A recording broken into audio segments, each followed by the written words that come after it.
Hello বন্ধুরা, কেমন আছো তোমরা সবাই? চলে এলাম নতুন একটা ভিডিও নিয়ে। দেখো, মনসা পুজো আমার মা রান্না করছে। এই কত রকমের তরকারি হচ্ছে, মশলা, কুমড়ো ঘন্ট করছে। তোমাদের কাদের কাদের মনসা পুজো আছে কমেন্ট করে জানাবে। কুমড়ো ঘন্ট হচ্ছে, মাছের তরকারি, এই ডাল চচ্চড়ি, বিভিন্ন রকম তরকারি, ভাজা, পিঠে, পায়েস, সব রকম হয়।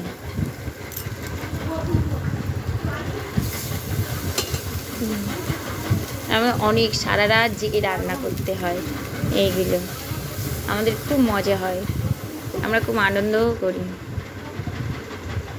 ডাল চচ্চড়ি হচ্ছে, বিভিন্ন রকম মশলা দিচ্ছে,